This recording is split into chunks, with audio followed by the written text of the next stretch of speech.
Благодарам. Почитувани пратеници, почитуван министар.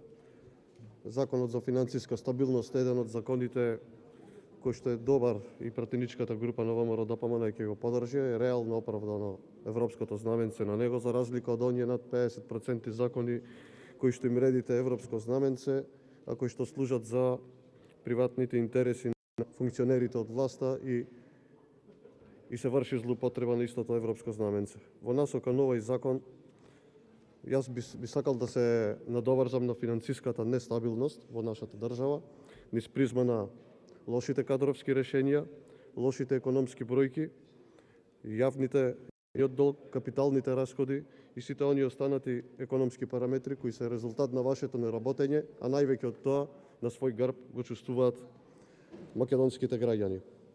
Кога дојдовте на власт во 2016 година, премиерот викаше дека ќе држи, тогашниот премиер Зоран Заев викаше дека ќе држи економски лекции, дека економијата ќе блеска, дека Македонија ќе има највеќе инвестиции, највеќе капитални инвестиции, дека ќе изгради патишта, дека ќе изгради студентски град, дека ќе изгради клинички центар и што уште не, градинки, училишта, се она што денес македонските граѓани не го гледат и не уживаат во неговиот благодет. Сменивте 3 министри за финансии, од кои што само накратко ќе потсетам првиот Драган Тевдовски, познат како Данска, кој што ја донесе нели онаа реформа со замена на рамниот данок со прогресивниот данок, по која што неколку месеци по прибирањето на помал број даночни приходи, видовте дека не успеа, па ајде после ќе се вратиме на рамниот данок. Со тоа испраќате порака дека немате конзистентна економска политика, дека приватниот сектор не може да има нити правна, нити економска сигурност, а не па камоли странските инвестиции да инвестираат во една таква несериозна држава и несериозно водење на политика. Пред да фати кризата, дојде Нина Ангеловска. Јас единствено ја памтам по тоа што ги извади своите пари од Евростандард банката пред да се објави нивното пропаѓање. Затоа се надевам еден ден дека обвинителството ќе спроведе истрага да таа злоупотребила својата положба и се надевам дека ќе одговара пред законите. Сменивте исто така 3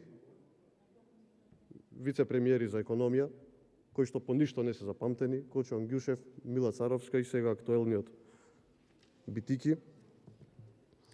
Така да, вашето лошо справување со кризите дополнително ја втурна државата во финансиска криза. Најпрво со здравствената криза, ненавремено реагиравте со предлог кризни мерки за граѓаните, ненавремено набавивте тестови за тестирање, ненавремено набавивте вакцини, со што кризата во Република Македонија се одолжи, а економските параметри ни беа најлоши во регионот.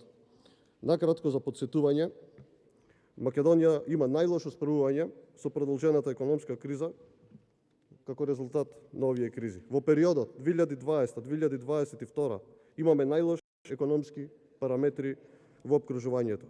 2020 година имавме пат од 6,1% на бруто домашниот производ, а лани 2021 година раст од 4% на бруто домашниот производ, што не е доволно да се покрие падот од 2020 година.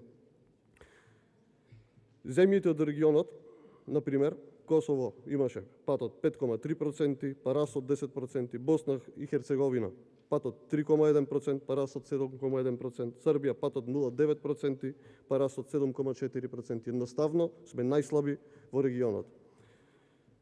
Согласно пролетниот извештај, овој пролетни извештај на Светската банка, ни се прогнозира повторно најмал економски раст во регионот. На Македонија и предвидува 2,7% раст, на Албанија и предвидува 3,2% раст, на Косово 3,9% раст, на Србија 3,2% раст, на Босна и Херцеговина 2,9% раст, на Хрватска 3,8% раст. Едноставно работата на овие луѓе, на овие тројца премиери, овие тројца вице-премиери за економија не е доволна и е неуспешна. Во овој период исто така се актуализира темата дека јавниот долг ќе се зголемува, дека ќе земате обврсница од Меѓународниот монетарен фонд од 900 милиони евра. За подсетување, буџетскиот дефицит од како сте вие на власт секоја година во континуитет изнесува над 600 милиони евра, Во 2018 година имавме рекорден буџетски дефицит од 835 милиони евра, а за оваа година првпат предвидовте дека капиталните расходи ќе бидат поголеми од буџетскиот дефицит во првичното креирање на буџетот.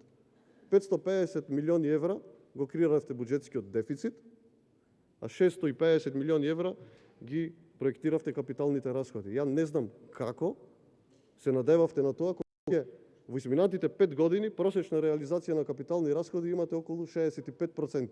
Како мислевте дека капиталните расходи ќе надминат буџетската дупка? За сега, со новите задолжувања и со новиот ребаланс, да видиме дека буџетскиот дефицит ќе отиде на 750 милиони евра. Само за 3 години, повторно од 2020 до 2022 година, буџетската дупка што ја направивте над 2,2 милиарди евра. Тоа значи дека сте потрошиле 2,2 милиарди евра повеќе од она што можете да приберите како даночни приходи. Понатака.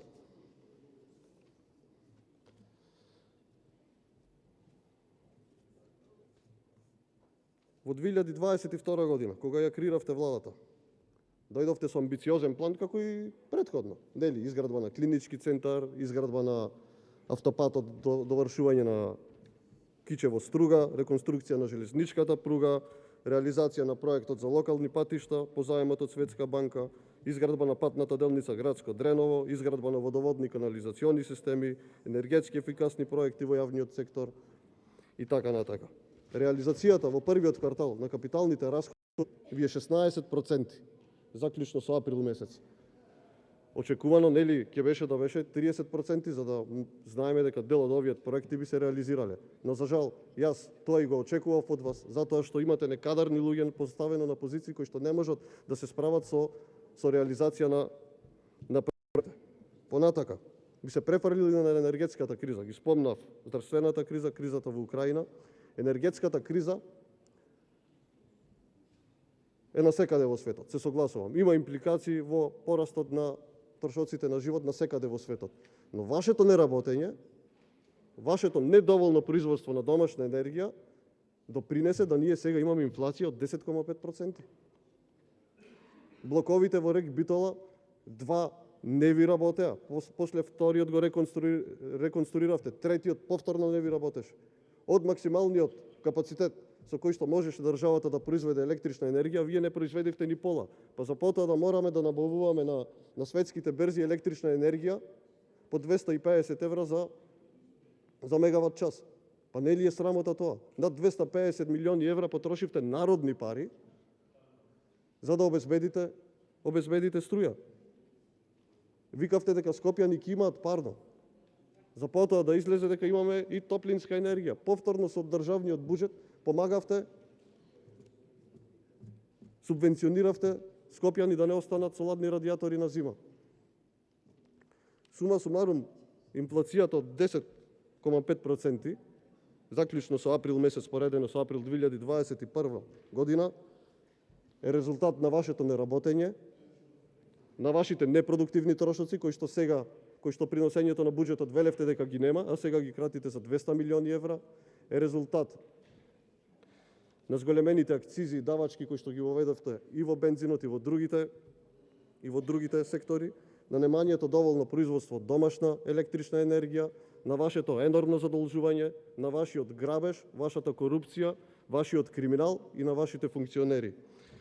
На новите вработувања кои што ги направивте, ги згриживте, викавте ќе намалите администрацијата, ќе имаме ефикасна администрација, вработивте над 30.000 нови партиски војници кои што денес не го гледаме нивниот ефект. Вие сте мајстори за да дадете пример како не треба да се работи. Затоа би сакал да порачам, бидете доблесни, затоа што македонските граѓани сето тоа го чувствуваат на свој грб. Излезете пред народот, побарајте легитимитет со програма, излезете на терен и да одиме на избори, да видиме како народот ќе го оправда ова ваше неработење, овој ваш криминал и оваа ваша неспособност и некадарност да се справите со проблемите на оваа држава. Благодарам.